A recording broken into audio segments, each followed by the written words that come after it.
स्वागत है स्टूडेंट्स आप सभी का आज के इस लेक्चर में, जहां पर हम लोग क्लास 8 की बात करने जा रहे हैं। क्लास 8 का जो कोर्स है फाउंडेशन कोर्स, जिसमें कि आपका चैप्टर फोर्स एंड प्रेशर, तो क्लास 8 का जो चैप्टर है फोर्स एंड प्रेशर, आज उसके बारे में चर्चा की जाएगी। तो जैसे कि आप यहाँ देख पा रहे हो, ये हमारा स्टडी मटेरियल है। आप इसकी PDF कॉपी चाहो तो डाउनलोड कर सकते हो। इसमें आपको सारे चैप्टर्स मिल जाएंगे। जैसे मैं आपको दिखाना चाहता हूँ कि अगर आप इसकी PDF कॉपी डाउनलोड करते हो, जिसकी लिंक आपको डिस्क्रिप्शन में मिलेगी, तो आपको कौन कौन से चैप्टर्स जो हैं इसमें मिलेंगे। जैसे कि देखो आपको कौन से चैप्टर मिलने वाले हैं। तो आपको जो चैप्टर्स यहाँ पर मिलेंगे वो है force and pressure, friction, light. तो ध्यान से देखना आप दैट आपको इसमें थियरी भी मिलेगा, सॉल्व्ड एग्जाम्पल्स है, NCERT के क्वेश्चन है सॉल्यूशन के साथ, एक्सरसाइज हैं बोर्ड प्रॉब्लम से रिलेटेड, कुछ ओलंपियाड के क्वेश्चंस भी दिए हुए हैं सारे चैप्टर्स में। तो आज हम लोग जो पढ़ेंगे फोर्स एंड प्रेशर में फोर्स कंप्लीट करेंगे, ठीक है। तो फोर्स कंप्लीट करेंगे, उसके बाद फिर हम लोग प्रेशर देखेंगे। तो फोर्स, फ्रिक्शन, लाइट, नेक्स्ट आपको मैं बताता हूँ यहाँ पर, नेक्स्ट आपको मिलेगा the universe, sound, natural phenomena. तो ये सारे चैप्टर आपको इस बुक में कवर हो जाते हैं, इस बुक में मिल जाते हैं। तो इसकी PDF कॉपी डाउनलोड करना चाहते हो तो आप लिंक में क्लिक करके इसकी PDF कॉपी डाउनलोड कर सकते हो। तो जो आज टॉपिक्स हम लोग कवर करने वाले हैं वो कौन कौन से टॉपिक्स हैं मैं आपको बता देता हूँ यहाँ पर। तो देखो ये जो टॉपिक्स है तुम्हारे यहाँ पर देख सकते हो तुम, फोर्स के बारे में पढ़ेंगे हम लोग, ठीक है। दैट फोर्स क्या है, यहाँ फोर्स क्या है, उसके बाद फोर्स का यूनिट क्या होता है, इफेक्ट ऑफ फोर्स क्या है, types of force, Newton's laws of motion, mass and weight, ठीक है। तो ये सारे टॉपिक्स जो है हम लोग आज यहाँ पर कवर करेंगे। एक बार फिर से रिपीट कर दे रहा हूँ, force, unit of force, effect of force, types of force, Newton's laws of motion, mass and weight. ये इतना टॉपिक जो है ना आज इस लेक्चर में मैं आपको कवर कराऊंगा, ठीक है। तो देखो सबसे पहले तो तुम्हें इंट्रोडक्शन जानना है। दैट फोर्स का जो इंट्रोडक्शन है वो तुम्हें देखना होगा यहाँ पर, दैट फोर्स किसे कहते हैं, ठीक है। तो we use force all the time, हम लोग हमेशा फोर्स का यूज़ करते हैं। हम लोग अगर डोर ओपन करना होता है तो फोर्स का यूज़ करते हैं, अपना स्कूल बैग उठाना होता है तो फोर्स का यूज़ करते हैं, ब्रश करते टाइम फोर्स का यूज़ होता है, टीथ जब आप ब्रश कर रहे होते हो तो उस टाइम भी फोर्स का यूज़ होता है, या फिर आप ट्यूब से टूथपेस्ट निकालते हो तो भी फोर्स का यूज़ होता है। और इस तरह से बहुत सारे जगहों पर जो है फोर्स का यूज़ होता है। यहाँ तक कि जो अर्थ है वो भी हमारे पे कुछ फोर्स लगाता है हमेशा। अर्थ हमें हमेशा अपने तरफ खींचता है, ये हमेशा अपने तरफ हमें खींचता है अर्थ, तो वो भी एक फोर्स हमेशा हमारे पे लगा के रखता है। तो प्रीवियस क्लासेस में हमने जो फोर्स पढ़ा है उसके बारे में आपको कुछ ना कुछ आइडिया होगा, खैर नहीं है तो कोई बात नहीं। तो देखो फोर्स जो है उसकी डेफिनेशन क्या है। तो फोर्स की डेफिनेशन है the external agent which tends to set a body in motion. External agent मतलब कि बाहर से लगने वाला, एक्सटर्नल एजेंट मतलब बाहर से लगने वाला। The external agent which tends to set a body in motion और which changes the speed and direction. मतलब कि फोर्स क्या है, तो फोर्स एक एक्सटर्नल एजेंट है। फोर्स क्या है, फोर्स एक एक्सटर्नल एजेंट है। जैसे कि मान लो एक ब्लॉक रखा हुआ है टेबल पे और इस ब्लॉक को आप पुश करते हो, जैसे कि यहाँ पर एक टेबल है उसको पुश किया जा रहा है, तो ये जो आदमी है ये एक एक्सटर्नल एजेंट का काम कर रहा है और ये फोर्स अप्लाई कर रहा है। तो किसी बॉडी को अगर मोशन में लाना है, जैसे सपोज इस ब्लॉक को ही अगर आप मोशन में लाना चाहते हो, यहाँ पर जो ब्लॉक है इसे ही आप अगर मोशन में लाना चाहते हो तो इसके लिए आपको बाहर से एक फोर्स इस पर लगाना पड़ेगा और वो इसका स्पीड को बदल सकता है। या फिर अगर मान लो कि कोई ऑब्जेक्ट है जो इस तरह से जा रहा है, ये बॉल है तो ये इस तरह से जा रहा है और आपके पास एक बैट है, ठीक है, और आप बैट से इस बॉल को मारते हो, तो ये जो डायरेक्शन है बॉल का जिधर जा रहा था वो बदल जाएगा। तो फोर्स क्या है, तो फोर्स आपका एक तरह से एक्सटर्नल एजेंट है, एक्सटर्नल एजेंट के द्वारा लगाया जा रहा है फोर्स, जो कि बॉडी को मोशन में ला सकता है, या फिर उसके स्पीड में कोई बदलाव कर सकता है, या फिर उसके डायरेक्शन में कोई बदलाव कर सकता है। यहाँ तक कि फोर्स जो है बॉडी का शेप और साइज को भी बदल सकता है। जैसे कि सपोज करो कि आपके पास एक लेमन है, नींबू, तो इस लेमन को अगर आप स्क्वीज़ करोगे तो इसका जो शेप होगा वो शेप इसका बदल जाएगा, है कि नहीं। फोर्स लगाने से इसका शेप जो है वो बदल जाएगा।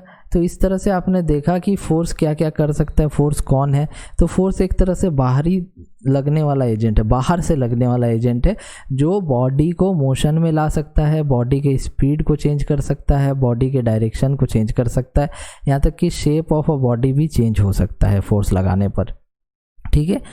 अब देखो, टू पुश और to pull is also called as force. जैसे आप मान लो किसी रेस्टोरेंट में जाते हो, ठीक है, तो अगर आप किसी रेस्टोरेंट में जाते हो तो आपको देखे होगे दैट डोर पे लिखा रहता है पुल या फिर डोर पे लिखा रहता है पुश। ये दोनों बातें जो है ना वो लिखी रहती हैं। तो पुश और पुल दोनों लिखा रहता है। तो इसका ये मतलब हुआ कि अगर आप इसको पुल करोगे तो फोर्स लगाओगे, या फिर पुश करोगे तो भी आप दरवाजे पे फोर्स लगा रहे हो। तो टू पुश और to pull is also called as force. इसे भी हम लोग फोर्स का नाम दे सकते हैं। नेक्स्ट पॉइंट है that it is a vector quantity. अब वेक्टर क्वांटिटी कहने का क्या मतलब है यहाँ पर? वेक्टर क्वांटिटी कहने का ये मतलब है दैट कि फोर्स की जब भी आप बात करोगे तो फोर्स के साथ साथ आपको डायरेक्शन का भी बात करना पड़ेगा। आप डायरेक्शन की भी बात वहाँ पर करोगे। जैसे कि यहाँ पर पुल है, मतलब अपनी तरफ खींचना है, फोर्स जो है वो अपनी तरफ लगाना है। यहाँ पर जैसे पुश लिखा हुआ, मतलब फोर्स को दरवाजे को पुश करना है, धक्का देना है, अपने से दूर तरफ फोर्स लगाना है। तो फोर्स की जब भी बात होती है तो उसके साथ साथ डायरेक्शन का सेंस भी आता है, डायरेक्शन भी आपको लेना पड़ता है। इस वजह से हम लोग फोर्स को वेक्टर क्वांटिटी का नाम देते हैं। वेक्टर क्वांटिटी क्या है? तो वेक्टर क्वांटिटी वो है जिसके पास डायरेक्शन भी आ जाए। बिना डायरेक्शन के आप फोर्स नहीं लगा सकते। अगर आपको बोला जाए इस ब्लॉक को जो है ना फोर्स लगाओ, तो आप पूछोगे किस डायरेक्शन में फोर्स लगाना है, इधर फोर्स लगाना है या इस तरफ लगाना है, कैसे लगाना है force.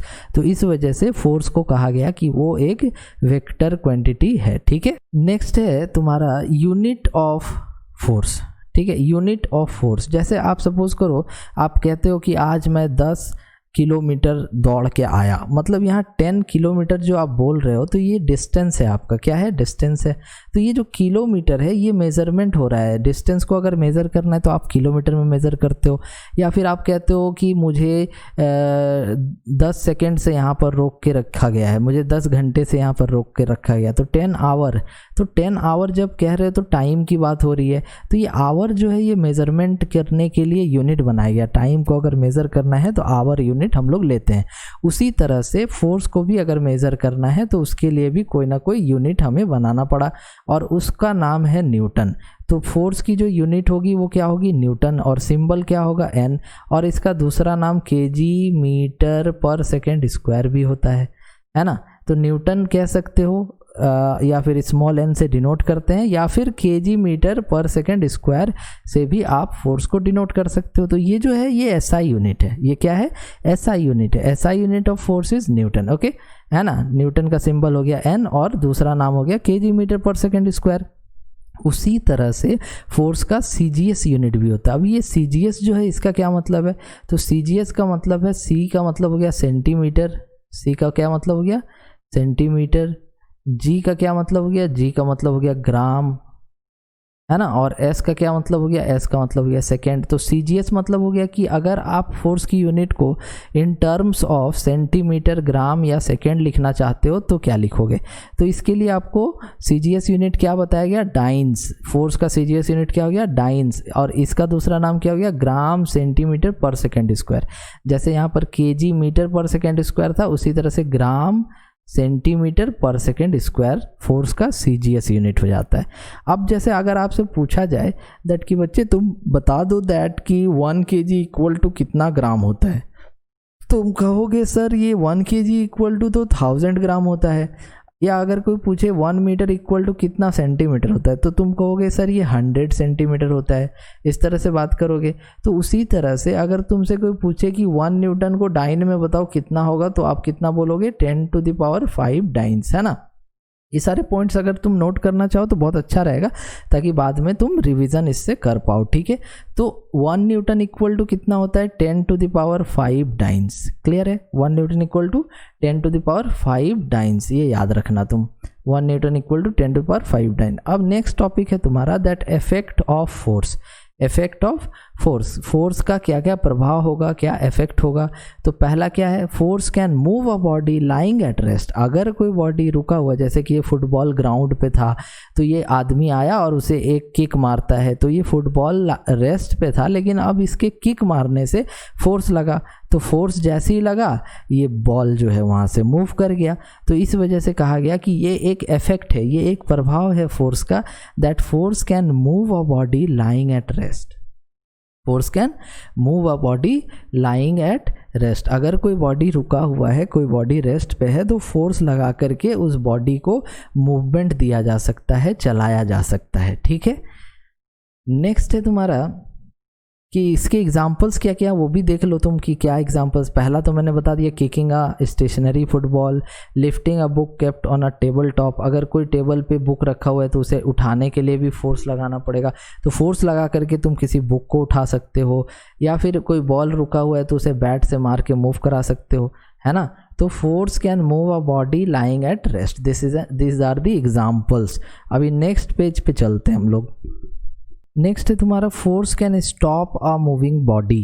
Force can stop a moving body कहने का मतलब कि अगर कोई बॉडी चलता हुआ है तो फोर्स उसे जो है रोक सकता है। अभी देखो यहाँ पर एग्जांपल है कि एक गोलकीपर है, उसकी तरफ एक फुटबॉल आती है, तो अगर वो चाहे तो उस फुटबॉल को रोक सकता है, लेकिन उसके लिए उसको फोर्स लगाना पड़ेगा।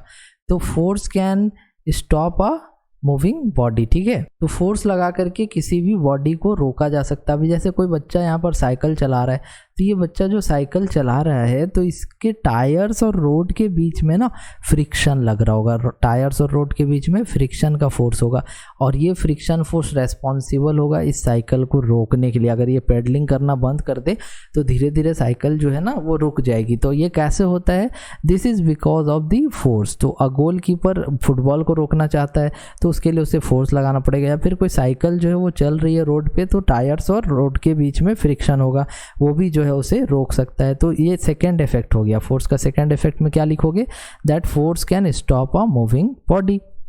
और कुछ एग्जांपल्स हो गए। अभी थर्ड देखो, that force can change the speed of a moving body.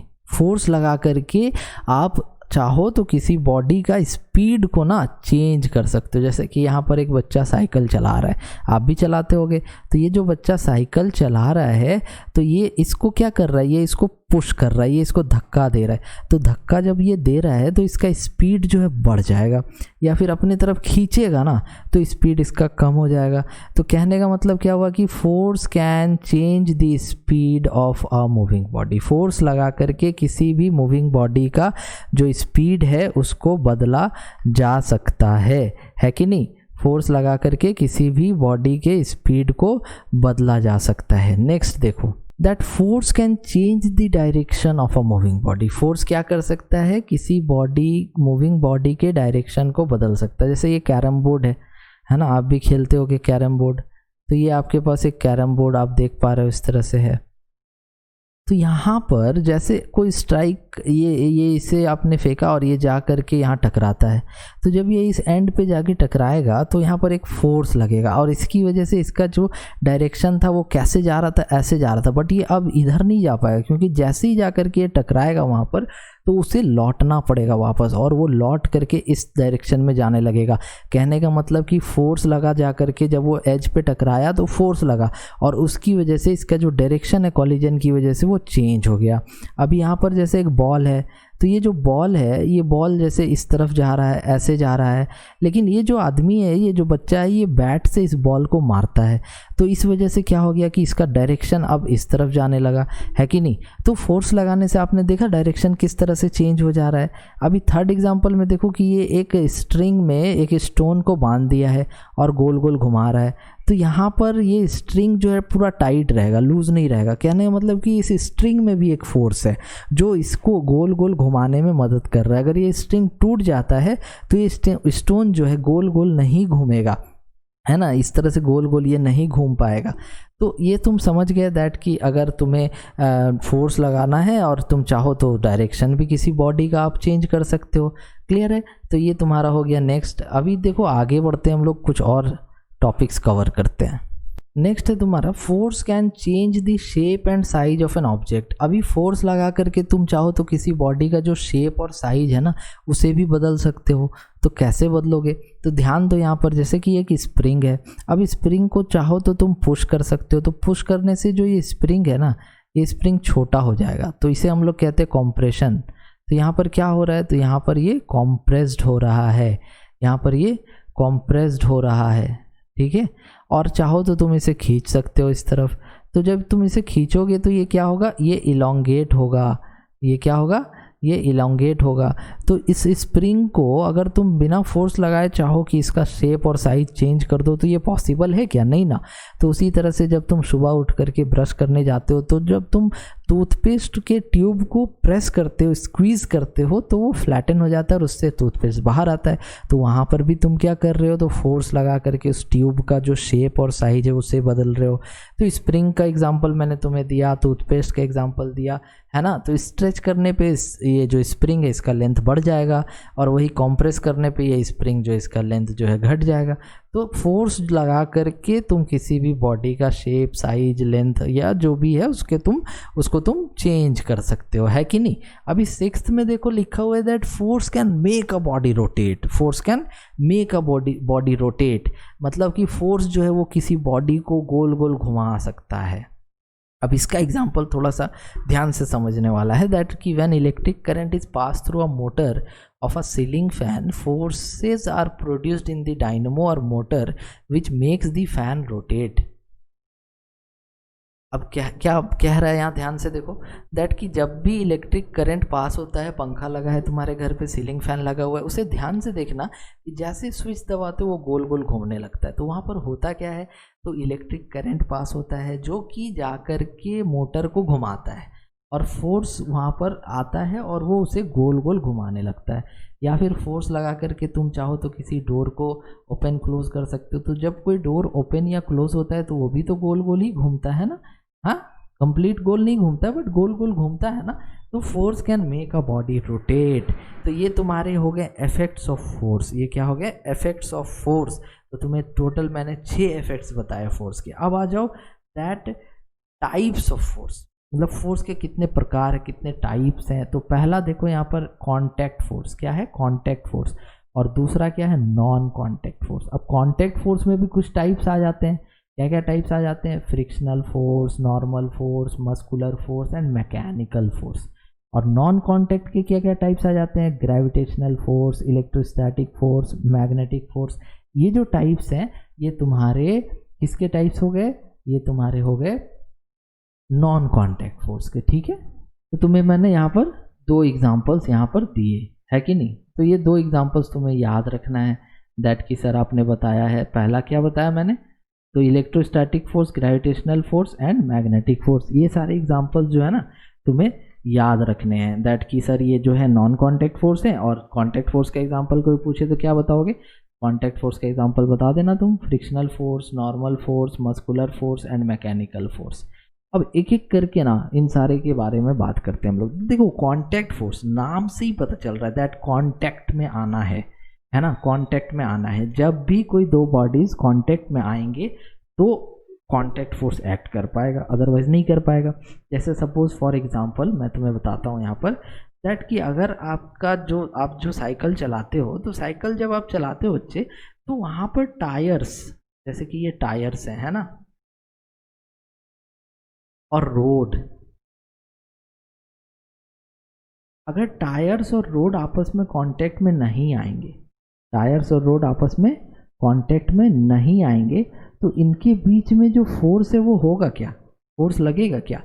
Frictional force लगता है ना टायर्स और रोड के बीच में। तो टायर्स को और रोड को कांटेक्ट में आना बहुत ज़रूरी है, अदरवाइज दोनों के बीच में फोर्स जो है लग पाएगा? नहीं लग पाएगा, आप भी जानते हो। तो कांटेक्ट फोर्स वो फोर्सेस हैं जो आपके बॉडीज के कांटेक्ट में आने पर लगते हैं, ठीक है। अभी नेक्स्ट इसका जो पहला एग्जाम्पल था वो था frictional force. That frictional force क्या है? तो फ्रिक्शनल फोर्स वो फोर्स है जो कि दो बॉडीज के बीच का मोशन को अपोज करे, दो बॉडीज के बीच का मोशन को अपोज करे। जैसे टायर्स जो है वो चाहता है रोल होना और आगे जाना, लेकिन फ्रिक्शन यहाँ दोनों के बीच में लग करके क्या कह रहा है?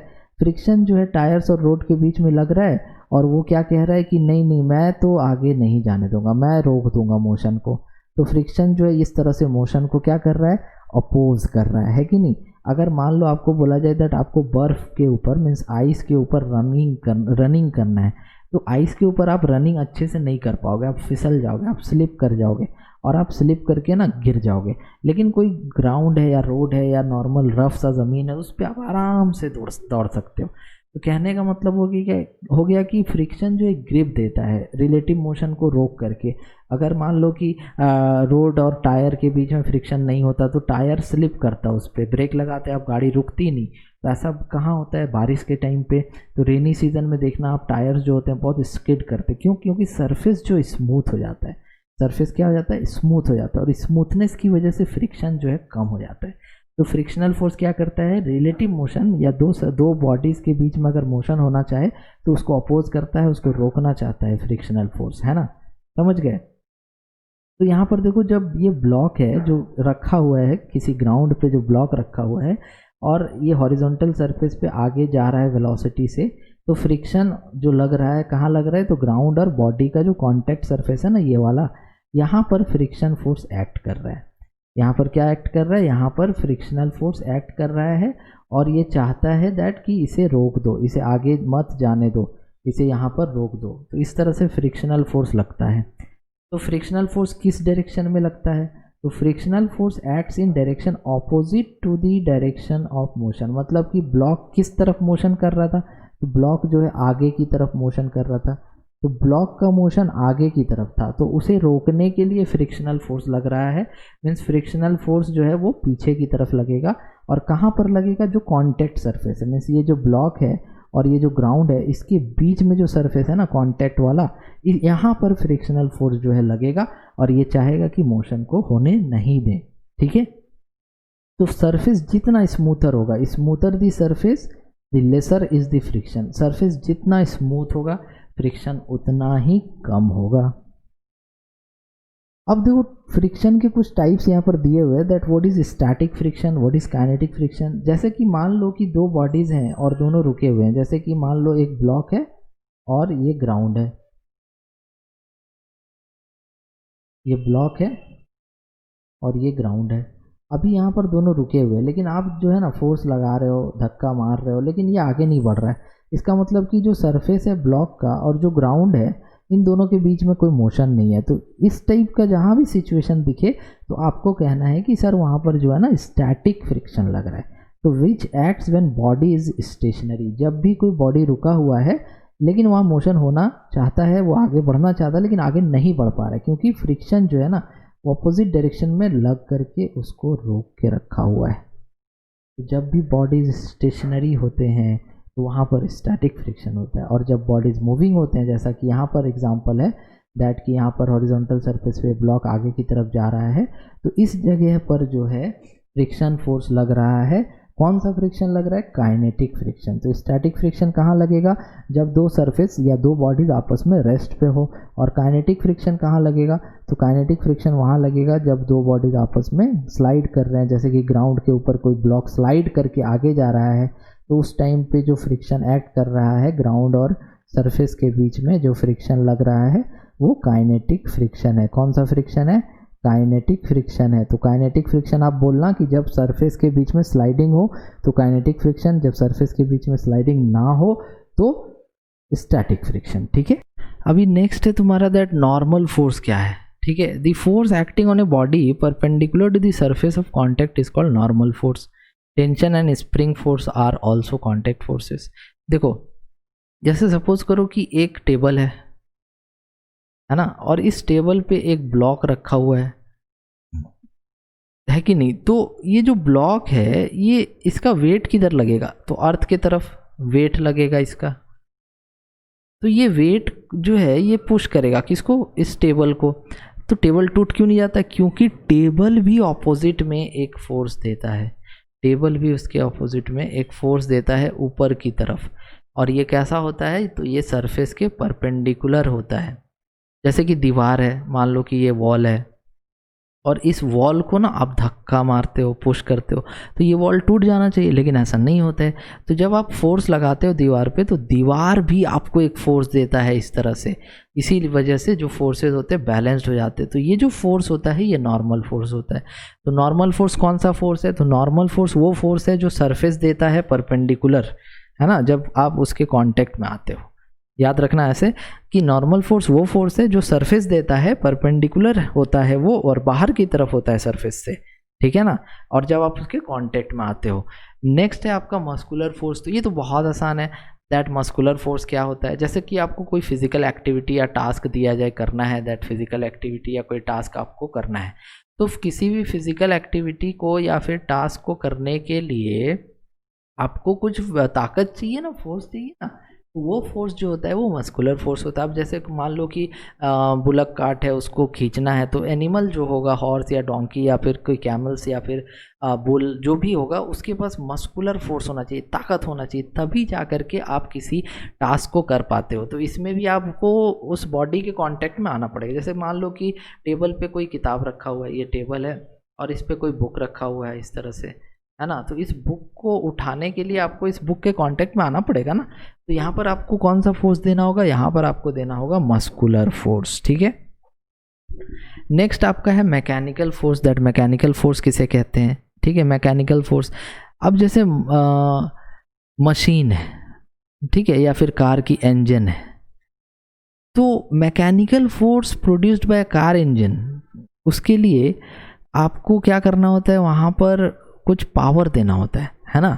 जैसे कार की मशीन, कार की जो इंजन है, वो उसे काम कराने के लिए आप पेट्रोल डलाते हो, पेट्रोल जा कर के केमिकल रिएक्शन की वजह से वो हीट प्रोड्यूस करता है, और वो जा कर के फिर टरबाइन को घुमाता है। तो इस तरह से मशीन्स जो वर्क करते हैं, तो मशीन्स को वर्क करने के लिए मैकेनिकल फोर्स की ज़रूरत होती है। तो the force exerted by machine is called mechanical force. The force exerted by machine is called mechanical force. और इसमें भी जो है वो पार्ट्स जो है मशीन के, वो आपस में कांटेक्ट में आएंगे। अब जैसे मान लो कि आपको mechanical force produced by car engine and mechanical force produced by the turbines in hydroelectric power station are example of mechanical force. Hydroelectric power station कहने का मतलब क्या हो गया कि जहाँ पर पानी से बिजली बनाया जाए। जैसे कि बहुत ऊंचाई से जब पानी नीचे गिरता है तो वो जाकर के टरबाइन को टकराता है। तो जब वो टरबाइन को टकराता है तो टरबाइन घूमने लगता है, और वो टरबाइन घूमता है तो वो जाकर के जनरेटर को घुमाता है।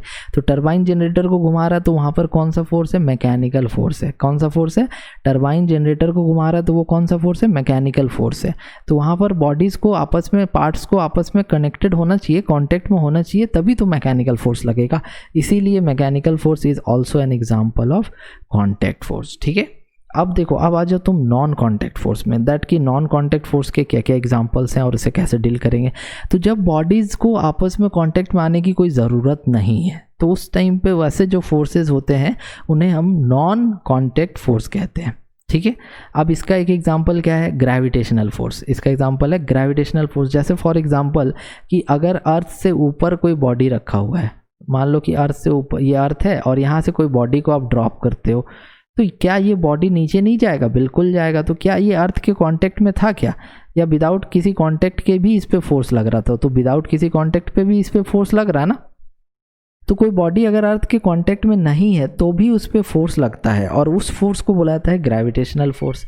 तो gravitational force is the force of attraction when one body is exerts on the other because of their masses। तो ग्रेविटेशनल फोर्स मास की वजह से आता है। जैसे कि अर्थ का मास है, किसी बॉडी का मास है, अभी इन दोनों के बीच में कुछ दूरी है तो भी वो बॉडी अर्थ की तरफ खींचा चला जाएगा, समझ रहे हो। तो इस वजह से gravitational force is a non contact force, force of gravity, और इसे हम लोग लिखते हैं mg लिखते हैं, ठीक है। नेक्स्ट है तुम्हारा इलेक्ट्रोस्टैटिक फोर्स, ठीक। अभी देखो, ये इलेक्ट्रोस्टैटिक फोर्स किसे कहा गया है? इलेक्ट्रोस्टैटिक फोर्स, मान लो कि तुम दो चार्जेस ले लो, चार्जेस आप समझते हो ना, positive positive charges, negative negative charges.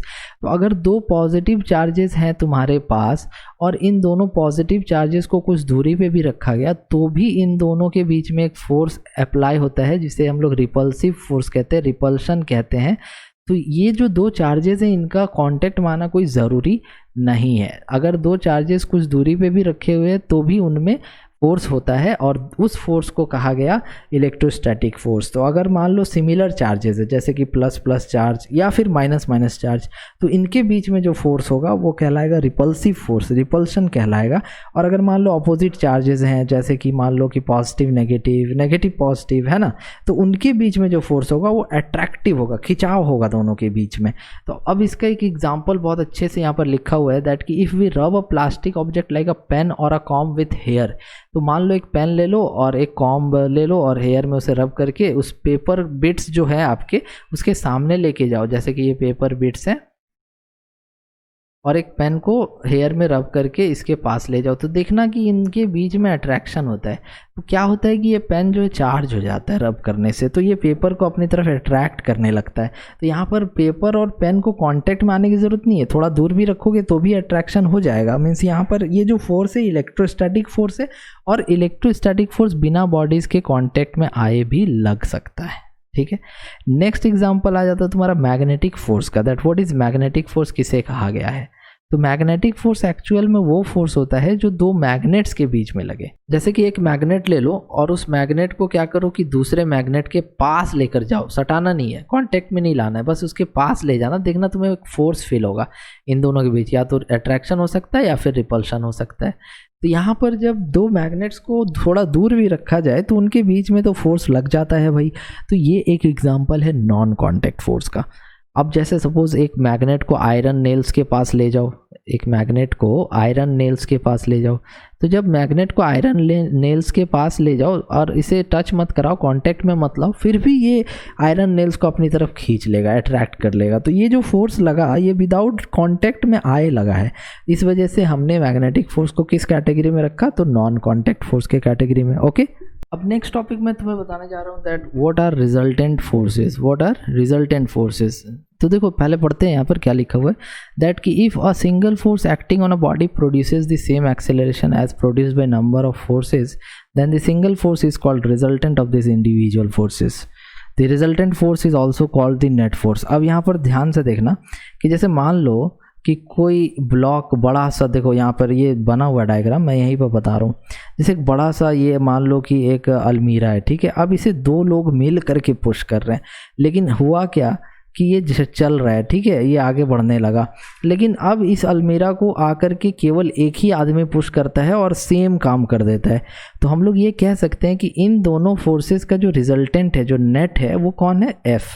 Means F is equal to क्या है, F1 प्लस F2 है। तो ये जो F1 प्लस F2 है ये रिजल्टेंट आया है किसका, F1 और F2 को आपने ऐड किया और उसका टोटल निकाल करके बताया आपने, तो इसको हम लोग कहते हैं रिजल्टेंट फोर्स। जैसे कि सपोज एक अलमीरा है, इसे पुश कर रहे हैं दो लोग, ए और बी, कितना फोर्स लगा रहे हैं, 2 न्यूटन का और 3 न्यूटन। न्यूटन क्या है, फोर्स का ऐसा यूनिट है। तो 2 न्यूटन और 3 न्यूटन का जब फोर्स आपने लगाया तो टोटल फोर्स हो गया 5 Newton. Means 5 Newton is the resultant of F1 and F2। F1 अलग से 2 न्यूटन है, F2 अलग से 3 न्यूटन है। इन दोनों का मिल करके जो वैल्यू आ रहा है, मिल करके जो टोटल सम आ रहा है, उसे हम रिजल्टेंट फोर्स कहते हैं, और वो कितना है, तो वो है 5 न्यूटन।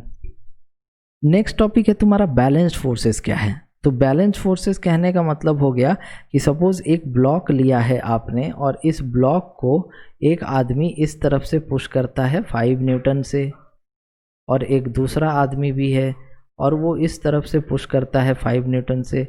तो आप यहाँ देखो नेट फोर्स या रिजल्टेंट फोर्स की जो वैल्यू आ रही है 0 आ रही है। जब भी आपको ऐसा केस दिखे कि टोटल फोर्स के जो सम हो जाए, टोटल आप 5 न्यूटन इधर से 5 न्यूटन इधर से, दोनों तो आपस में कैंसिल हो जाएंगे ना, और इक्वल अपोजिट फोर्सेस है ना यहाँ पे, तो इस वजह से कह सकते हैं कि यहाँ पर जो नेट फोर्स की वैल्यू है बच्चों वो 0 है। तो जब भी आपकी नेट फोर्स की वैल्यू 0 हो जाती है तो आपका जो टोटल रिजल्टेंट आता है, वैल्यू आता है जो फोर्स का, अगर वो 0 आ जाता है तो हम लोग कहते हैं that the forces are balanced, that the forces are balanced. Next आ जाते हैं अनबैलेंस्ड फोर्स। तो if a number of forces acting on a body produce an acceleration in the body then the forces are called unbalanced. जैसे कि अब इसी block पे हम लोग क्या कर देते हैं ना, अब इसी ब्लॉक पे हम लोग सपोज एक आदमी आया और ये आकर के इस तरफ फोर्स लगा दिया 5 न्यूटन का, और ये आदमी आया और इस तरफ से फोर्स लगा दिया तुम्हारा 2 न्यूटन का। अब जो टोटल फोर्स होगा कितना होगा बता दो जल्दी से। तो अब जो टोटल फोर्स हो जाएगा 5 न्यूटन माइनस 2 न्यूटन, कहने का मतलब कि 3 न्यूटन। तो 3 न्यूटन जो है क्या ये ज़ीरो है? क्या नेट फोर्स टोटल फोर्स यहाँ ज़ीरो है? नहीं ना। तो जब भी आपका ऐसा सिचुएशन आए कि जितना भी फोर्स लग रहा है उनका सम निकाला जाए और वो ज़ीरो नहीं आए, तो हम लोग कहेंगे कि फोर्सेस जो है बैलेंस्ड नहीं है। क्या है? अनबैलेंस्ड है। फोर्सेस को बैलेंस करने के लिए इधर से और 3 न्यूटन का फोर्स देते अगर, तो ये बैलेंस हो जाता। तो फोर्सेस अनबैलेंस कब होंगे, बैलेंस्ड कब होंगे, ये आप समझ गए। तो अब देखो उसका कंक्लूजन क्या है कि अगर फोर्सेस बैलेंस्ड है, if the forces acting on a body are balanced, अगर जो बॉडी है उस पर जो फोर्सेस लग रहे हैं अगर वो बैलेंस्ड है, तो या तो बॉडी रेस्ट पे रहेगा या फिर बॉडी चलेगा लेकिन उसका इस वेलोसिटी में कोई चेंज नहीं आएगा, मतलब कि जिस रफ्तार से चल रहा है उसी रफ्तार से वो चलेगा अगर आपके फोर्सेस बैलेंस्ड हैं तो। जैसे कोई साइकिल है वो कांस्टेंट स्पीड से जा रही है, अगर आप आकर के उसे धक्का ना मारो, कोई अनबैलेंस फोर्स ना दो, तो वो तो उसी रफ्तार से चलता रहेगा ना। अगर आप चाहो तो पैडलिंग करके फोर्स लगा के अनबैलेंस फोर्स दे करके उसे तेज कर सकते हो।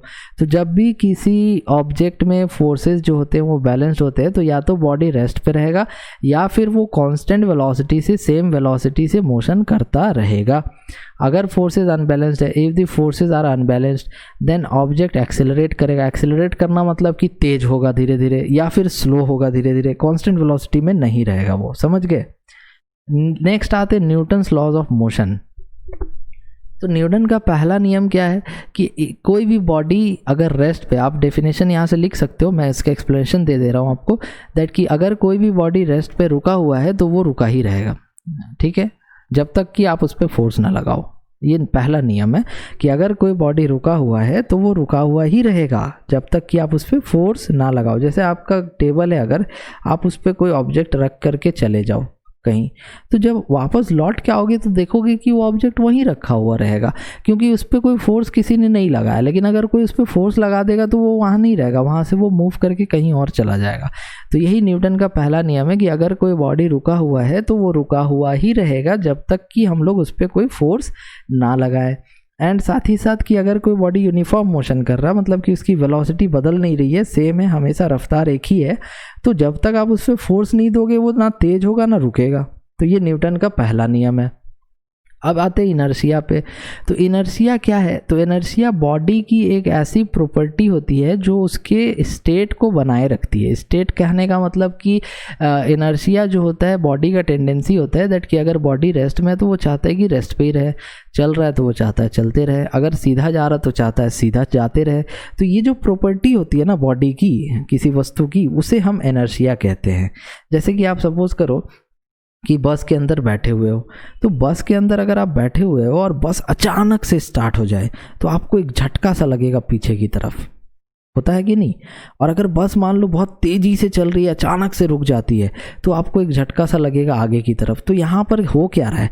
तो यहाँ पर जब आप बस के अंदर बैठे हुए, बस रुकी हुई है, तो आप चाहते हो कि आप भी रुके रहो, लेकिन बस के अचानक चलने से आप उसको अपोज करते हो। आप चाहते हो कि नहीं नहीं नहीं नहीं, मुझे तो रुका ही रहना है, इस वजह से आप पीछे की तरफ मूव करते हो। लेकिन अगर बस बहुत तेज़ी से चल रही है, बहुत तेज़ी से चल रही है, अचानक से रुक जाती है, अचानक से रुक जाती है, तो आप आगे की तरफ चले जाते हो। तो आप यहाँ पर जैसे बस के साथ चल रहे थे तो आप कोशिश करते हो कि नहीं नहीं नहीं, मुझे तो चलते ही रहना है, और उसको अपोज करने के लिए आपका जो बॉडी है पूरा वो आगे की तरफ चला जाता है। तो इसी के एग्जांपल्स आ जाते हैं, इनर्शिया के एग्जांपल, मतलब टाइप्स आ जाते हैं, inertia of rest, inertia of motion, है ना। तो इनर्शिया ऑफ रेस्ट का एग्जांपल मैंने, जो बस के अंदर आप बैठे हुए हो, अचानक से बस स्टार्ट होती है, आप बैकवर्ड चले जाते हो, या फिर कोई कारपेट को आप स्टिक से बीट करते हो तो जो डस्ट पार्टिकल होते हैं उससे नीचे चले जाते हैं। तो ये एक्चुअल में डस्ट पार्टिकल वाला एग्जांपल मैं थोड़ा सा एक्सप्लेन कर देता हूँ। जैसे कि ये कारपेट है, अब इस पर बहुत सारे डस्ट पार्टिकल्स ऐसे हैं, आप इसको स्टिक से किसको मारोगे? कारपेट को, तो कारपेट पीछे चल जाएगा। लेकिन ये डस्ट पार्टिकल चाहेंगे नहीं नहीं नहीं भाई, हमें तो रुके रहना है, यहीं पर रह जाएंगे, और ये कारपेट पीछे चला जाएगा। तो इस वजह से डस्ट पार्टिकल जो है कारपेट से अलग हो जाते हैं, है ना। तो इनर्शिया ऑफ मोशन में आता है। इनर्शिया ऑफ मोशन का क्या एग्जांपल है, तो एक एग्जांपल तो ये हो गया कि बस चल रही है तो आप भी कोशिश करते हो चलते रहने का, इस वजह से आप आगे की तरफ चले जाते हो, तो ये एक मोशन का एग्जांपल हो गया इनर्शिया ऑफ मोशन का, ठीक है। नाउ मास एंड इनर्शिया, तो देखो मास एंड इनर्शिया में क्या रिलेशन है।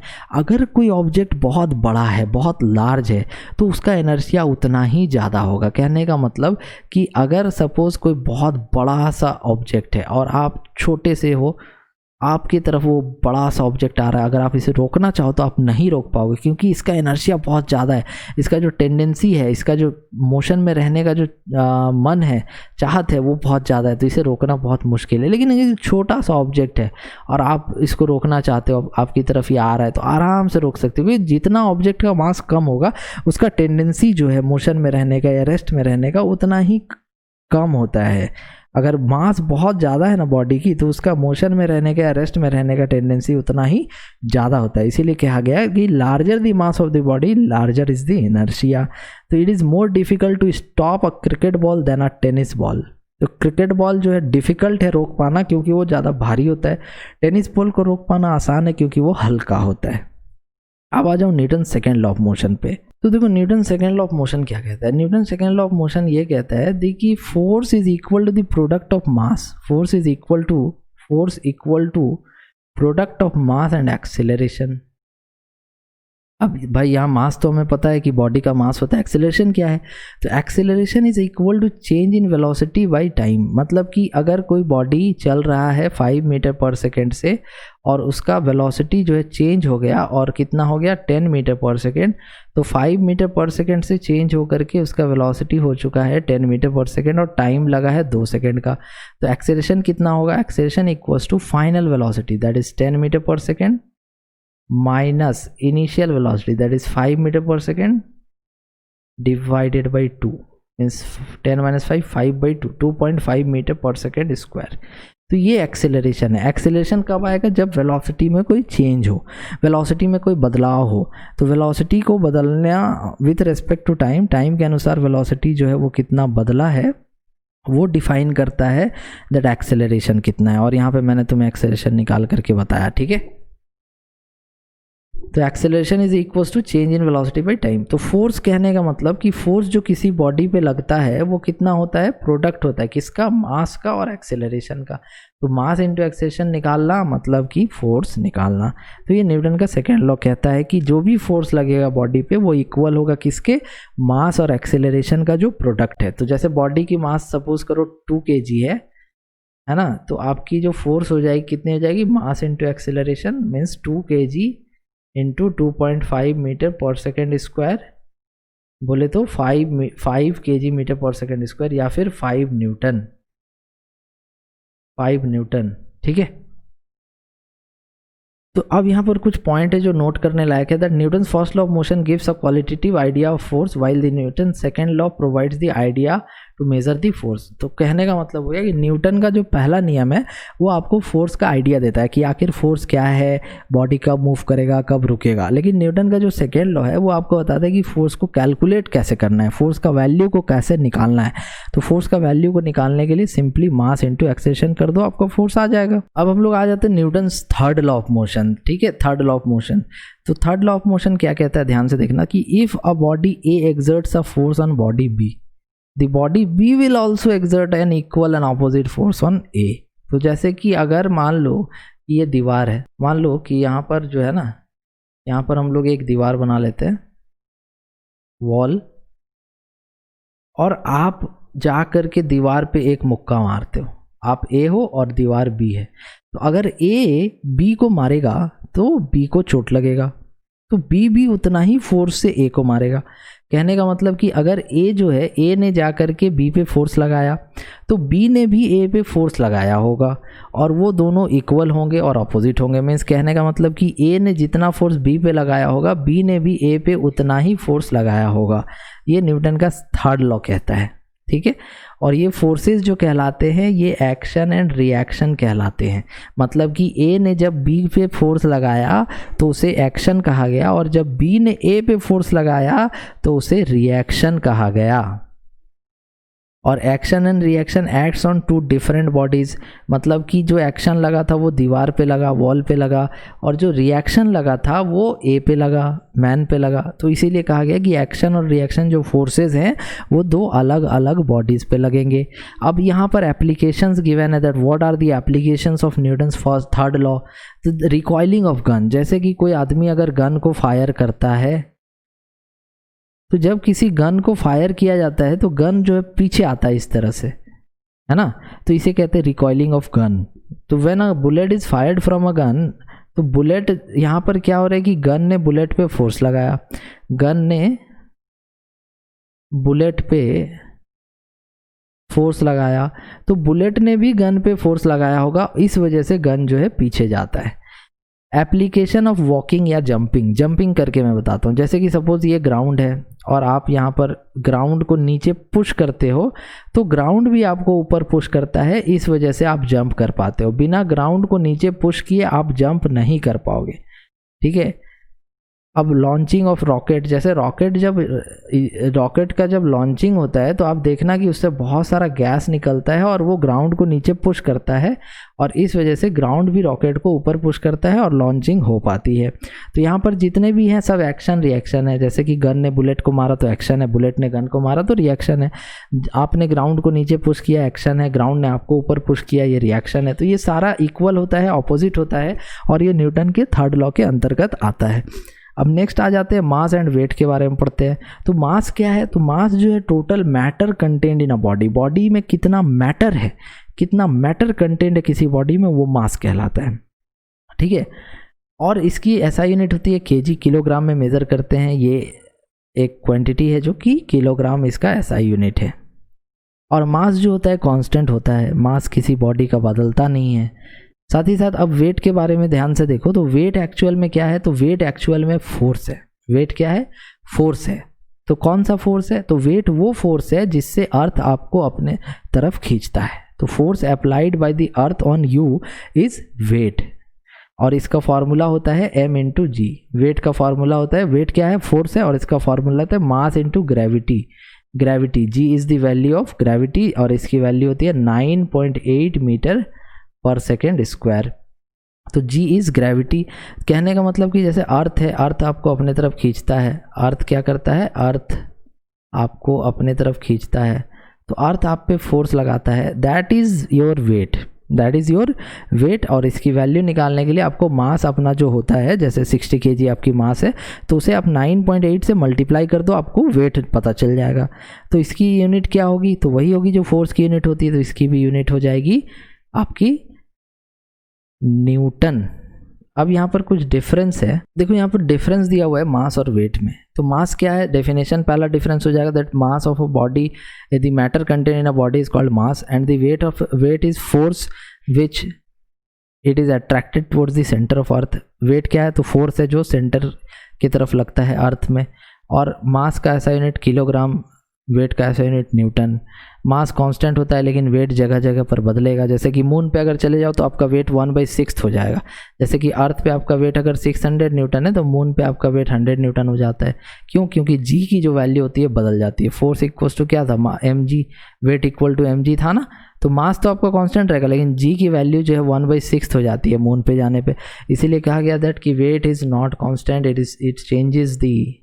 It changes with the change in acceleration due to gravity. Gravity में बदलाव की वजह से जो वेट होता है वो बदल सकता है। किसी बॉडी का मास 0 नहीं हो सकता, लेकिन किसी बॉडी का वेट जो है वो 0 हो सकता है अगर जी की वैल्यू 0 हो जाए। तो आज के लेक्चर में हमने फोर्स कंप्लीट कर लिया है। फोर्स के बारे में जितना भी कॉन्सेप्ट था वो हमारा क्लियर हो चुका है। तो force is completed now. If you like this video then please subscribe our channel. And next class में हम लोग पढ़ेंगे प्रेशर के बारे में जो भी कॉन्सेप्ट्स होंगे वो करेंगे। फोर्स एंड प्रेशर कंप्लीट होने के बाद इसके कुछ क्वेश्चंस हम लोग करेंगे। और भी बहुत सारे वीडियोस देखने के लिए आप जाकर के डिस्क्रिप्शन में चेक कर सकते हैं, आपको सारे वीडियोस के लिंक जो है वहाँ पर मिल जाएंगे। And if you want to download this book then आप उस लिंक को क्लिक करके इस बुक को PDF कॉपी आप इसकी आराम से डाउनलोड कर सकते हो। Thanks for watching.